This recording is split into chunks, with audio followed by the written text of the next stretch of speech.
So weekly ఒకసారి progress report మీ అందరికీ చెప్తానన్నాను కాబట్టి అందులో భాగంగా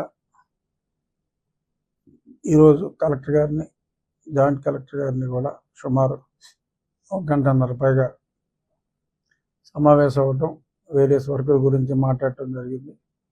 సో అవన్నీ మీకు ఇప్పుడు బ్రీఫ్ ఇస్తాను.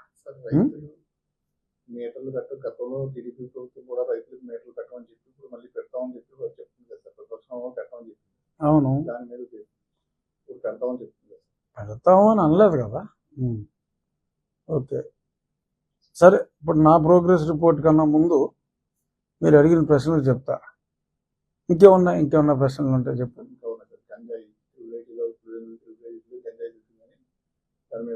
గంజాయి ఆంధ్రప్రదేశ్ అని మేము పేరు కూడా పెట్టాంగా. తర్వాత కేటీఆర్ మన విద్యాశాఖ మంత్రి, మన వైద్య శాఖ మంత్రి ఉన్నారు సత్యకుమార్ గారు. అవును, పొద్దున్న చూసా. పెట్రోల్ కూడా బ్లాక్ చేశారు కదా కేటీఆర్. ఓహో, బ్లాక్ చేశారు. అవును, ఓకే. సో మన ఆ ప్రోగ్రెస్ రిపోర్ట్కి వెళ్ళే ముందు దీని మీద చర్చిద్దాం. అయితే నువ్వు చెప్పింది సమంజసమైన ప్రశ్నలు అడిగావు కరెక్ట్గా. ముందు మీటర్ల గురించి గతంలో నా రచ్చబండలో కూడా ఎన్నోసార్లు మాట్లాడటం జరిగింది. ఆ మీటర్ల ఖరీదు గురించి కూడా మాట్లాడటం జరిగింది. అటువంటి మీటర్లు అండ్ ఈవెన్ డిజిటల్ మీటర్లో గృహాలకు కూడా ఉన్న మీటర్ల కాస్ట్, ఈ ఊరిలో జగన్మోహన్ రెడ్డి గారు కొన్న మీటర్ల కాస్ట్ కన్నా మరి వేరే రాష్ట్రాల్లో వాళ్ళు కొన్న కాస్ట్ సకానికన్నా తక్కువగా ఉన్నాయని చెప్పి చాలా స్పష్టంగా అప్పుడు పట్టాభి గారు, ఇంకా కొద్దిమంది, ఈవెన్ మా సోమిరెడ్డి గారు, వీళ్ళందరూ కూడా కొటేషన్లు అన్నీ కూడా తీసుకొచ్చి సమర్పించడం జరిగింది. ఇప్పుడు రైతులకి మీటర్లు పెడతానికి డెఫినెట్గా ముందు నుంచి కూడా అప్పుడు మా పార్టీ అధ్యక్షులు కూడా ఆయన ఖండించారు. ఇప్పుడు ఒకవేళ ఆల్రెడీ మీటర్లు అన్నీ కొనేశారు, కొన్నంత మాత్రాన మరి అవి రైతులకి కమిషన్ చేయాలి అని రూల్ ఏమీ లేదు. అంటే మీటర్లు పెడతామని చెప్పి చెప్పలేదు కదా. మీటర్లు పెడతామని చెప్పలా. మీటర్లు కొన్నారు గత ప్రభుత్వం. ఇప్పుడు పెడతారా లేదా అనేది కొంతమందికి డౌట్ వచ్చినట్టుంది. నిన్న విలేకరులు అడిగిన ప్రశ్నకి ఆయన పెట్టము అని కానీ పెడతాము అని కానీ చెప్పలేదు కాబట్టి అనుమానం రావడం సహజం. నువ్వు అడగటం కూడా ఎస్, నథింగ్ రాంగ్. బట్ నా ఉద్దేశం ఇది అఫ్కోర్స్ పాలసీ డెసిషన్ అయినప్పటికీ కూడా డెఫినెట్గా ఒకసారి ప్రభుత్వంలోకి రాకముందు రైతులకు అటువంటి మీటర్లు ఫిక్స్ చేయటం అన్యాయం అని చెప్పినందువల్ల డెఫినెట్గా మరి ఫిక్స్ చేస్తారని అయితే నేను అనుకోవటంలో. ఎందుకంటే ఇప్పుడు రైతుల్ని బాగా ప్రోత్సహిస్తున్నారు. అలాగే అన్నదాత సుఖీభావ పేరుతో మరి రైతులకు కూడా ఈ రాయితీలన్నీ గతంలో మరి కేంద్రం రాష్ట్రం కలిపి ఇస్తున్న 15,000ని 20,000 రూపాయలు కూడా రైతుల బాగు కోసం చేయటం జరిగింది. సో కాబట్టి ఒకవేళ ఆ మీటర్లో ఎక్కువ ఖరీదుకి మరి గత ప్రభుత్వం కొని ఉంటే మరి ఇప్పుడు ఆ మీటర్లు ఎక్కడో దగ్గర దేశంలో వేరే చోట్ల ఎవరైనా, అందుకే అప్పుడు జగన్మోహన్ రెడ్డి గారు ఇది సెంట్రల్ పాలసీ అని ఏదో ఆ టైపులో ఏదో చెప్పాడు ఆయన. ఆ సెంట్రల్ పాలసీ అయితే దేశంలో చాలా చోట్ల ఇది ఫాలో అవుతారు. మరి రాష్ట్రం అయితే మరి రైతులకి మాట ఇచ్చింది కాబట్టి డెఫినెట్గా ఆ మీటర్లో వేరే రాష్ట్రానికి అమ్మేసేయచ్చు. లేదు ఒకవేళ ఆ మీటర్లో డిఫెక్ట్ ఉంటే మరి వాళ్ళకే తిరిగి ఇచ్చేయచ్చు. ఎందుకంటే అంత ఖరీదైన మీటరే అనవసరం అనుకున్నప్పుడు అంత ఖరీదైన మీటరు మరీ అనవసరమేమో. బహుశా ఆ ఉద్దేశం మీదే ముఖ్యమంత్రి గారు ఆ మీటర్లు బిగిస్తామని చెప్పుండకపోవచ్చు. డెఫినెట్గా మరి చంద్రబాబు నాయుడు గారు ఏమన్నా చెప్పారంటే చెప్పిన మాటకే మరి ఆయన కట్టుబడి ఉండే విశిష్టత ఉన్న నాయకుడు. మరి క్లియర్గా ఆ మీటర్లు పెట్టరు అని అన్నారంటే డెఫినెట్గా నేనైతే ఆ మీటర్లో పెట్టి రైతుల మనసుని బాధ పెడతారని అయితే నేను ఆ ప్రసక్తి రాదని నేను అనుకుంటున్నాను. ఇక గంజాయి ఆంధ్రప్రదేశ్ అని మనం పేరు పెట్టాం. దేశంలో ఎక్కడికి వెళ్ళినా సరే ఆంధ్ర నుంచే వెళ్ళేది గతంలో. మరి మా ప్రభుత్వం వచ్చిన తర్వాత బయట రాష్ట్రాల్లో ఆంధ్ర నుంచి వచ్చింది అన్న కేసులు అయితే నేను పేపర్లో చూడలేదు, కానీ చాలా చోట్ల ఇందుకు మన ఉండి నియోజకవర్గంలోనే ఎన్నో చోట్ల కొన్ని పబ్లిక్ పార్కుల్లో అక్కడ గంజాయి తాగుతున్నారని కంప్లైంట్లు వస్తాయి, తాగి పబ్లిక్ న్యూసెన్స్ చేస్తున్నారని వస్తే నేను మన 4 మండలాల్లో ఉన్న 4 ఎస్ఐలకి సర్కిల్ ఇన్స్పెక్టర్ కూడా చెప్పడం జరిగింది. మీరు నైట్ టైం ఈ ఆగతాయిలు ఎవరైనా ఉన్నా, పార్కులు పబ్లిక్ ప్లేసుల్లో ఎవరైనా ఉన్నా మీరు ఇమీడియట్గా పట్టుకోవాలని చెప్పడం జరిగింది.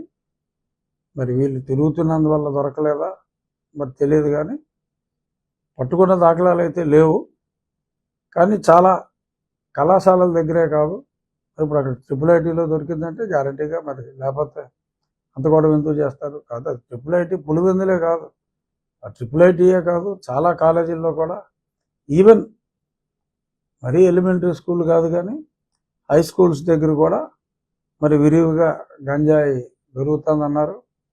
మరి ఇంత విచ్చలవిడిగా దొరుకుతుంది అంటే మరి పోలీసు అప్రమత్తత చాలా అవసరం. కాలేజీ విద్యాశాఖ ఇప్పుడు సమర్థుడైన లోకేష్ గారి దగ్గర ఉంది కాబట్టి, మనకు ఒక సమర్థురాలైన హోంశాఖ మంత్రి కూడా ఉన్నారు కాబట్టి డెఫినెట్గా నేను కూడా రేపు అసెంబ్లీ సమావేశాల్లో లోకేష్ గారు కనపడతారు, అనిత గారు కనపడతారు. వాళ్ళకి దీన్ని ఒక లెటర్ కూడా, నా వంతు లెటర్ కూడా నేను రాస్తా. ఈ గంజాయి అనేదాన్ని ఎట్టి పరిస్థితుల్లోనూ అరికట్టాలి.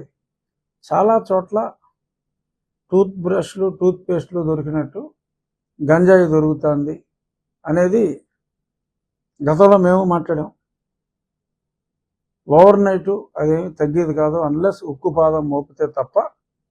డెఫినెట్గా ఎక్కువగా పాడైపోయేది విద్యార్థులు కాబట్టి విద్యాశాఖ మంత్రి గారు, హోంశాఖ మంత్రిని ఇద్దరూ కూడా డెఫినెట్గా చర్యలు తీసుకుంటారు. ఆ చర్యలు తీసుకునే విధంగా ఎమ్మెల్యే అయినా కూడా నా వంతు కృషిగా నేను కూడా ఇద్దరికీ కూడా ఒక లేఖ ద్వారా తెలియజేస్తాను. డెఫినెట్గా ఒక ఓవర్ నైట్ అందరూ దొరికారు. రాబోయే 3 నెలల్లో గంజాయి ఆంధ్రప్రదేశ్ గంజాయే లేని ఆంధ్రప్రదేశ్గా మారుతుంది అంటంలో ఎటువంటి సందేహం లేదు. ఇక మూడోది సత్యకుమార్ గారి విషయం. సత్యకుమార్ గారు మంచి వ్యక్తి, ఆయన కాబట్టి అక్కడ నెగ్గగలిగారు అనేది నా అభిప్రాయం. మరి గుడ్ మార్నింగ్ ధర్మవరం, యాక్చువల్గా ఆ గుడ్ మార్నింగ్ వల్లనే మరి ఆయన ఓడిపోయాడేమో అని కూడా నా భావన. ఎందుకంటే చాలామంది చెప్పేది ఆ ఉదయం తిరిగేటప్పుడు ఆయనకి ఏదన్నా మంచిది కనపడితే మరి ఆ తర్వాత ఏదో కబ్జాకు అయింది అన్నట్టుగా సత్యకుమార్ గారు ఆయన ఇచ్చిన వివరణలో ఉంది. మరి అయినా కేటీఆర్ గారు మరి అక్కడ దారుణ పరాభవం తర్వాత ఇంట్రాస్పెక్షన్, ఆయన ఎలా ఓడిపోయాడో ఆయన చూసుకోవాలి. మరి జగన్మోహన్ రెడ్డి గారు ఎందుకు ఓడిపోయారో మరి కేటీఆర్ గారికి అర్థం కాకపోయినా ఓడించిన మా అందరికీ కూడా ఆయన ఎందుకు ఓడిపోయారో స్పష్టంగా తెలుసు. ఈవెన్ నన్ను హింసించినప్పుడు కూడా మరి పెద్ద ఆయనకి తెలియకుండా మరి నన్ను అక్కడి నుంచి పోలీసులు మరి రావణాసురుడు వెళ్ళి అరణ్యంలో చేతనెత్తుకొచ్చినట్టు నన్ను ఒక 10 మంది రావణాసురులు వచ్చి నన్ను ఎత్తుపోయారు. మరి దానికి మరి ఈయన సహకారం కూడా అప్పుడు చాలా ఎక్కువగా ఉందని చెప్పి అది బహిరంగ రహస్యమే. సరే, మీ స్నేహాలు జగన్మోహన్ రెడ్డి గారికి మీకు స్నేహాలు ఉంటే ఉండొచ్చు, కానీ ఆయన ఎలా ఓడిపోయాడు అని చెప్పి ఒక పక్క ఆయనే అర్థం కాక కొట్టుమిట్టాడుతూ ఉంటే నాకు అర్థం కావట్లేదని చెప్పి మరి మీరు కూడా అదే అవస్థలో ఉన్న మీరు ఈయన గురించి అవస్థపడటం డెఫినెట్గా మీరైతే మిత్రధర్మం పాటించారు, కానీ మీరు ఓడిపోయినప్పుడు ఇంత మంచి చేసిన మీరు ఎందుకు ఓడిపోయారు అని చెప్పి మా ముఖ్యమంత్రి గారు మీ గురించి బాధపడకపోవటం, అప్పటి ముఖ్యమంత్రి గారు బాధపడకపోవటం మరి గమనించాల్సిన అంశం. మీరు పట్టించుకున్నంత బాగా మిమ్మల్ని జగన్మోహన్ రెడ్డి పట్టించుకోకపోవటం దురదృష్టం. ఏమైనా జగన్మోహన్ రెడ్డి విషయంలో మీ స్నేహాన్ని మెచ్చుకుంటూ, బట్ మంచి మాట్లాడే, పేరులో సత్యం ఉన్నట్టు ఇప్పుడు సత్యం మాట్లాడే సత్యకుమార్ గారి అకౌంట్ మీరు బ్లాక్ చేయటం అనేది that is not in good taste Taraka Ramarao గారు. సో అంచేత కుదిరితే ఆ బ్లాక్ తీసేయండి. ఆయనకు వచ్చిన నష్టం లేదు సత్యకుమార్ గారికి, కానీ సత్యాన్ని మీరు గౌరవించరు. సత్యకుమార్ గారిని గౌరవించడమే కాదు, సత్యాన్ని కూడా మీరు గౌరవించరనే అప్రతిష్ట మీకు అనవసరమేమో అని చెప్పి నాకు చెప్పవలసిన అవసరం వచ్చినందుకు నేను బాధపడుతూ, చూద్దాం. ఈ అంశాలు పక్కన పెట్టి నా ప్రోగ్రెస్ రిపోర్ట్ చెప్పేసుకోవాలి. గతంలో మరి అనుకున్నట్టుగానే 2 వారాల క్రితం ప్రారంభించాం మా డ్రైనేజీలు, కాలువలు పుడికలు తీయటం, ఆ గుర్రపడెక్క ఇతర 2-3 రకాల బీట్స్ ఉన్నాయి, అవన్నిటిని తీయటం చక్కగా జరుగుతున్నాయి. ప్రభుత్వ సహకారంతో, ప్రజల సహకారంతో ఈ నెలాఖరికల్లా ఆల్మోస్ట్ అయిపోతాయి. కానీ కొన్ని ఉప్పుటేరులో కూడా మాకు దూరంగా ఉన్న, మాకు మా పక్కన ఉన్న కైకలూరు నియోజకవర్గానికి కూడా చాలా ఉపయోగం. అక్కడ కూడా చాలా బ్లాకేజ్ ఉంది. ఇన్నాళ్ళు మేము చూసింది ఆ నియోజకవర్గంలో కాలువలు, డ్రైన్లు, బట్ ఆ డ్రైన్ ఎక్కడైతే కలుస్తుందో ఆ కలిసే ప్రాంతం కూడా మరి ఈ పర్టికులర్ ఈ వీటితో జామ్ అయినందువల్ల మరి దాన్ని కూడా బాగు చేయవలసిన అవసరం వచ్చింది. సో అంచేత జూలై నెలాఖరికి అనుకున్న పనులన్నీ అయిపోతాయి. ఆగస్టు 15 నాటికి ఆ ఉప్పుటేరులో ఉన్న ఆ భాగం కూడా కంప్లీట్ చేసి ఎటువంటి ఇబ్బంది కొన్ని సంవత్సరాలు, అట్లీస్ట్ ఇంకో 2 సంవత్సరాల వరకు ఎక్కడా కూడా నీరు రాక కానీ, లేకపోతే నీరు బ్లాక్ అయ్యి వర్షం వచ్చినప్పుడు మా పొలాలు మునిగిపోయినాయి అని కానీ అటువంటి సమస్యలు లేకుండా అన్నీ సక్రమంగా కంప్లీట్ అవుతాయి. ఇది డ్రైన్ల వరకు. ఈ డ్రైన్ల మీద మీరు కూడా చూశారు కదా, ఇవాళ ఉదయం కూడా మనం కొన్ని చోట్ల పనులు ప్రారంభించాం చేసేల దగ్గర. ఇంకా ఈ డ్రైన్ల వరకు మీకు ఏమన్నా డౌట్లు ఉన్నాయా? పని అవదాన్ని ఏమన్నా అపనమ్మకం మీకు ఎక్కడైనా ఉందా? పనులు జరుగుతున్నాయి సార్, బాగా జరుగుతున్నాయండి. కానీ ఇప్పుడు లేనటువంటి దాతల సహకారం నియోజకవర్గానికి మీరు వచ్చిన తర్వాత చాలా మంది దాతలు ముందుకు వస్తున్నారు సార్. కాలువలు కానివ్వండి, డ్రైనేజీలు కానివ్వండి, next time high school sir. మీరు ఇంతకుముందు ఆక్విడ్ హై స్కూల్ వెళ్ళారు సార్. ఆక్విడ్ హై స్కూల్ పరిష్కారం దొరికింది. తర్వాత చెరుకోడ ఒకటి చూశారు సార్, దానికి పరిష్కారం దొరికింది. ఇవాళ నిన్న మీరు ఎవరినో స్కూల్ విషయానికి వస్తా ఇప్పుడు ఉండి వెళ్తున్నా. సో డ్రైనేజీల వరకు అనుకున్న షెడ్యూల్, కొత్తగా టేకప్ చేసిన పనులు షెడ్యూల్లో ముందు ఒరిజినల్ షెడ్యూల్లో లేనివి కూడా మా పక్క నియోజకవర్గం మాజీ మంత్రి, నాకు ప్రాణ స్నేహితులు, వయసులో పెద్దవాళ్ళైనా నాకు చక్కటి మంచి మిత్రులు కామినేని శ్రీనివాస్ గారు, ఆయనతో కూడా మాట్లాడటం జరిగింది. సో అది కూడా 2 నియోజకవర్గాలకు కూడా ఉపయోగపడేది. సో దాన్ని కూడా ఆగస్టు 15 నాటికి కంప్లీట్ అవుతుంది. దాతల సహకారం, నా మిత్రులు కానీ ఈ లోకల్లో వాళ్ళకు తోచిన రీతిలో, నా ఐడియా కూడా 10 మందిని ఇన్వాల్వ్ చేయటం. నాకు కావాలి అంటే డబ్బంతా నా స్నేహితుల దగ్గర నుంచే నేను తీసుకురాగలను, కానీ ఇక్కడ పబ్లిక్ని ఇన్వాల్వ్ చేయటం నా బాధ్యతగా భావించి అందరినీ కూడా 10,000 అవ్వచ్చు, రూపాయలు అవ్వచ్చు. మీరందరూ భాగస్వాములు కండి. మన పనులు మనమే చేసుకుని సాధ్యమైనంత వరకు మన పనులు మనం చేసుకోగలం, మన అవసరాలు మనం తీర్చుకోగలం. అవసరమైన మేరకే ప్రభుత్వాన్ని మనం ఇబ్బంది పెడదాం అనే ఉద్దేశంతో అందరినీ కూడా ఇన్వాల్వ్ చేయడం జరిగింది. అలాగే త్రాగునీరు కూడా గతంలో చెప్పినట్టు ఆ పరిమళ లైను కొన్ని చోట్ల మరి ఏ మనుషుల కోసం మనం సేవ చేద్దాం అనుకుంటామో మరి వాళ్ళకి కొన్ని వీక్నెస్లు ఉంటాయి, ట్రాన్స్ఫార్మర్లు ఉంటాయి, లోపల కాపర్ కొట్టేశారు. సో ఆ ట్రాన్స్ఫార్మర్లు అది తీసుకొచ్చే ముందు మరి అధికారులతో మాట్లాడి మరి త్వరగా ట్రాన్స్ఫార్మర్లు అరేంజ్ చేసి వచ్చే సోమవారం నాటికి, అంటే వాళ్ళ బుధవారం, నెక్స్ట్ సోమవారం లేదా మంగళవారం నాటికి పార్షియల్గా యుద్ధ ప్రాతిపదికన 15 రోజుల నుంచి పనులు జరిగినాయి. కొంత పోర్షన్లో ట్రయల్ రన్, అంటే ఆ పైపులు విత్స్టాండ్ అవుతున్నాయా లేదా అని టెస్టులు చేస్తాం. ఖచ్చితంగా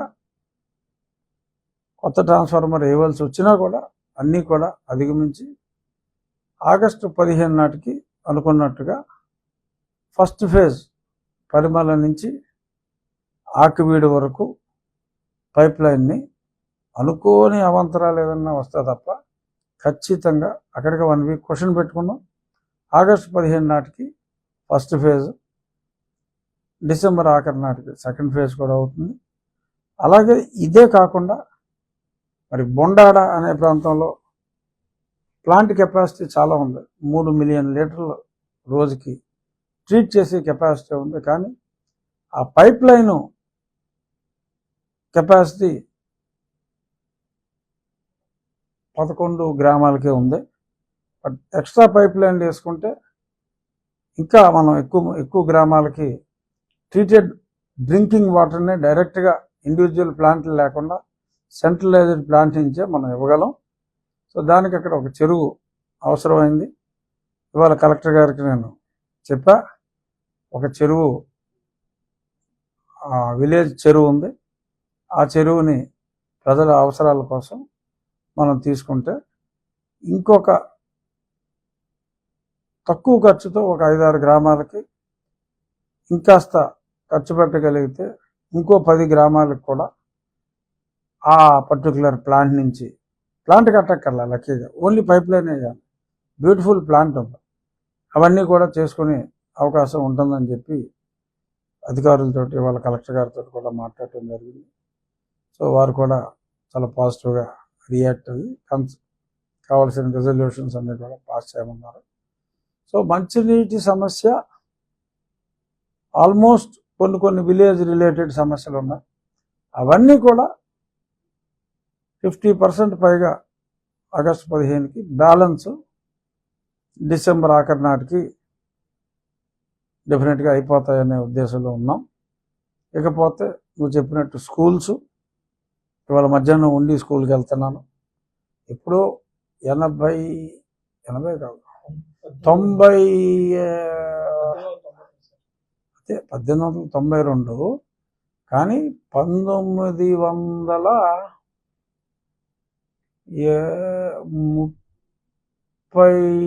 ఆ ప్రాంతాల్లో మా తాతయ్య గారు శిరీష్ రాజు గారు కూడా అక్కడ చదువుకున్నారు. ఆ తర్వాత ఆయన అమెరికాలో బెనారస్ హిందూ యూనివర్సిటీలో బీఎస్సీ చేశారు. అమెరికాలో 46-48లో ఆయన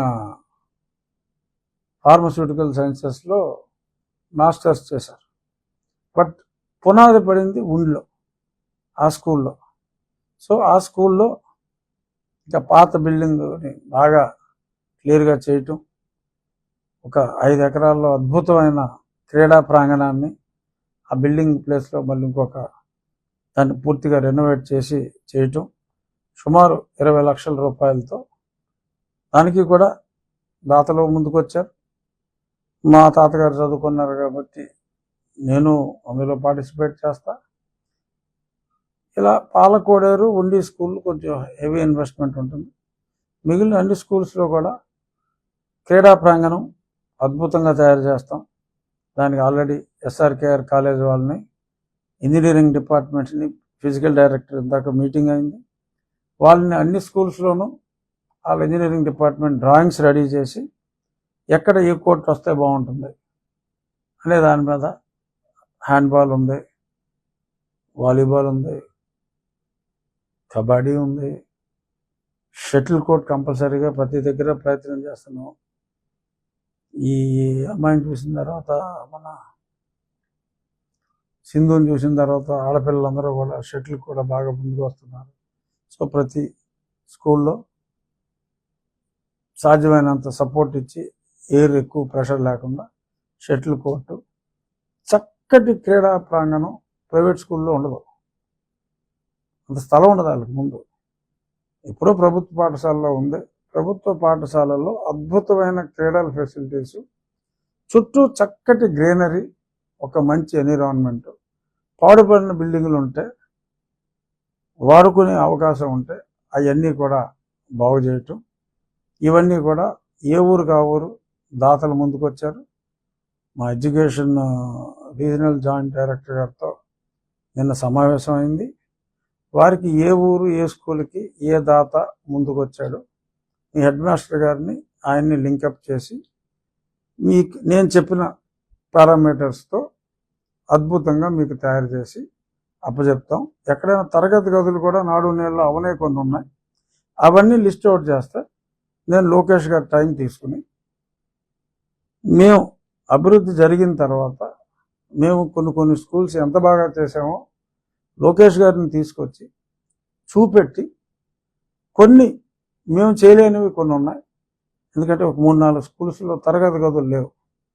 సో డోనర్స్ డబ్బులతో ఒక 50 లక్షలు, ఒక స్కూల్కి 50-60 లక్షలు అంటే కొంచెం ఇబ్బంది అవుతుంది. కాబట్టి ఆ నాడు నేలలోన సర్వశిక్ష అభియాన్ ఫండ్స్ ఏదోటి అటువంటివి క్లాస్ రూమ్స్ వరకు నారా లోకేష్ గారిని పెండింగ్ వర్క్స్ మేము చేసిన వర్క్ని, మా సొంత డబ్బులతో మేము చేసిన వర్క్ని ఆయనకి చూపెట్టి ప్రభుత్వ పాఠశాలల్ని ప్రైవేట్ పాఠశాలల కన్నా ఎక్కువే కానీ తక్కువ కాదు అని చేసే దిశగా ముందుకెళ్తాం. డెఫినెట్గా నా ఉద్దేశంలో ఇక్కడ స్కూళ్ళల్లో మనం చేసే డెవలప్మెంట్ రాష్ట్ర ప్రభుత్వంలోని ప్రభుత్వ పాఠశాలలన్నిటికీ కూడా ఒక మార్గదర్శకంగా ఉంటుంది అనేది నా అభిప్రాయం. ఇక చాలా చోట్ల రోజు మనం పేపర్లో చూస్తున్నాం, ఈ ఎస్సీ రెసిడెన్షియల్ హాస్టల్స్ ఉంటాయి, అక్కడ చాలా చోట్ల టాయిలెట్స్ కూడా లేవు, రన్నింగ్ వాటర్ లేదు. నాడు నేడుకి స్కూళ్ళల్లో టాయిలెట్లు కట్టారు, రన్నింగ్ వాటర్ ఫెసిలిటీస్ ఉన్నాయి, కానీ మరి ఎందుకనో మరి ఆ ఎస్సీ బీసీ హాస్టల్స్లో వసతి గృహాల్లో వసతులు లేవు, బేసిక్ వసతులు కూడా లేవు. దాని గురించి కూడా ఈరోజు నేను తెలుసుకొని కలెక్టర్ గారితో మాట్లాడి 5 హాస్టల్స్ ఉన్నాయి మన ఉండి నియోజకవర్గంలో. 5కి కావాల్సిన టాయిలెట్స్ కానీ మిగిలిన అక్కడ రన్నింగ్ వాటర్ ఫెసిలిటీస్, రూములకి చాలా చోట్ల గుణాలు లేవు, కొన్ని చోట్ల తలుపులు లేవు, కొన్ని చోట్ల అసలు ఉండలేక వెళ్ళిపోతున్నారు. ఎందుకంటే 2 బాత్రూమ్లు, 120 మంది బాలికలు ఎలా ఉంటారు? How is it possible? So అటువంటి ఇబ్బందులు లేకుండా, అది కూడా దాతల సహకారంతో కొన్ని కంపెనీలని వాళ్ళ సిఎస్ఆర్ ఫండ్స్లో ఇమ్మని నేను అడుగుతాను. మా ఫ్రెండ్స్ తోటి కూడా మాట్లాడి లోకల్ వాళ్ళకు ఫస్ట్ ప్రయారిటీ ఇచ్చి డెఫినెట్గా ఒక 3 monthsలో ఈ సమస్యలన్నిటికీ చక్కగా రంగులు కూడా వేసి ఒక మంచి ఎన్విరాన్మెంట్లో ఆ బాలికలు ఆ వసతి గృహంలో బాలురు ఉండేలాగా చేయాలి అని అదొకటి ఎక్స్ట్రాగా పెట్టుకోవడం జరిగింది.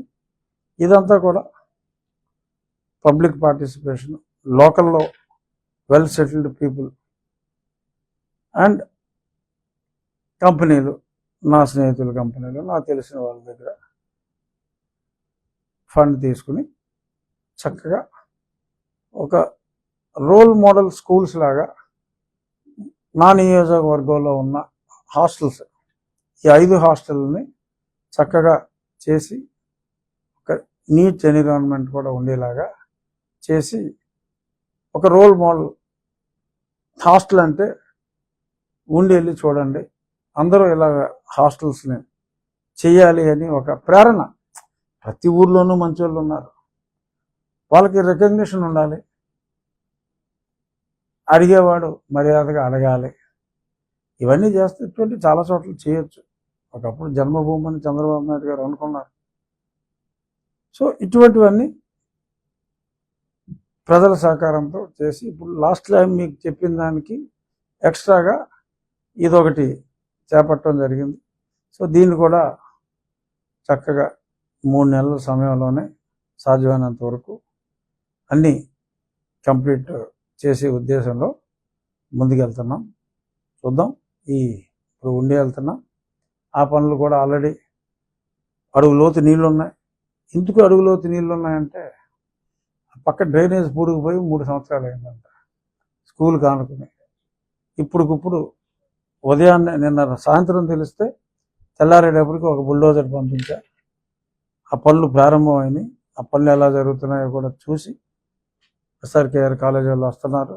వాళ్ళ డ్రాయింగ్ కూడా పొద్దున్న చెప్తే అప్పటికప్పుడు వాళ్ళు ఒక టెంటేటివ్ ప్లాన్ కూడా తీసుకొస్తున్నారు. సో ఇప్పుడు దాని మీద పెట్టుకుంటున్నాం. అలాగే అన్ని స్కూల్స్ కూడా నాకు డ్రాయింగ్స్ వచ్చేస్తాయి.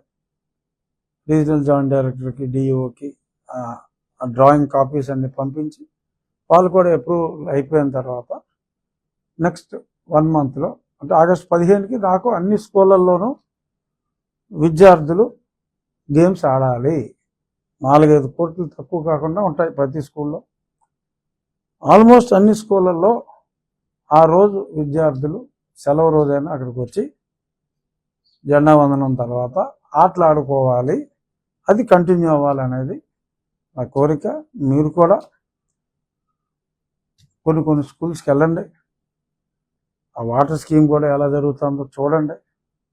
ఎందుకంటే మీరు ఐ ఓపెనర్స్ మీడియా, మీరు అవన్నీ మీ సైడ్ నుంచి మీరు కూడా చూసి ఎక్కడైనా ఏదన్నా లేట్ అవుతుంది అని మీకు అనుమానం ఉంటే నన్ను గైడ్ చేయండి.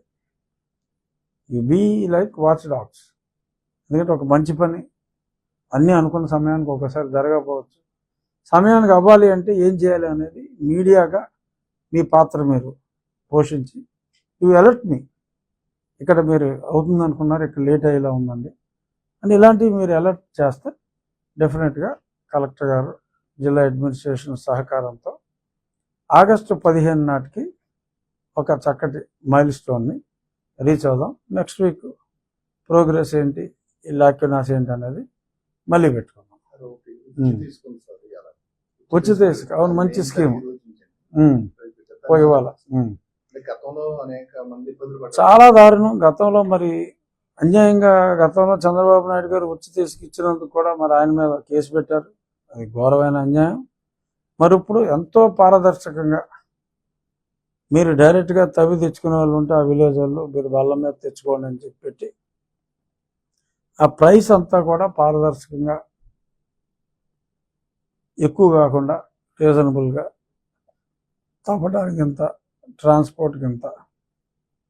గతంలో పోలిస్తే 40% రేటుకే ఇసుక సప్లై వస్తుంది. కాబట్టి ఇసుక అనేది అసలు కన్స్ట్రక్షన్ ఇండస్ట్రీకి చెప్పాలంటే కూరలో ఉప్పు లాంటిది. ఉప్పు లేకపోతే ఏ కూర మనం తినలేము. ఇసుక లేకపోతే అసలు ఏ కన్స్ట్రక్షన్ మనం ముందుకెళ్ళాం.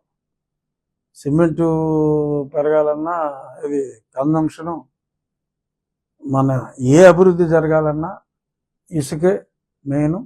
సో దాని మీద టాప్ ప్రయారిటీగా చంద్రబాబు నాయుడు గారు ఫోకస్ చేయటం. మరి ఇవాళ నుంచే, ఇవాళ పొద్దున్న పేపర్లో కూడా చూసా, సుమారు 20 లక్షల టన్నుల ఏదో సంథింగ్, 25 లక్షలు 5 లక్షల ఏదైనా కన్సిడరబుల్ క్వాంటిటీ ఆల్రెడీ అవైలబుల్గా యార్డులో ఉంచాం అని చెప్పి కూడా చూసా. మన మనసు మంచిదైతే కన్నాలు వేసే అలవాటు లేకపోతే ఎన్నో పనులు చేయొచ్చు.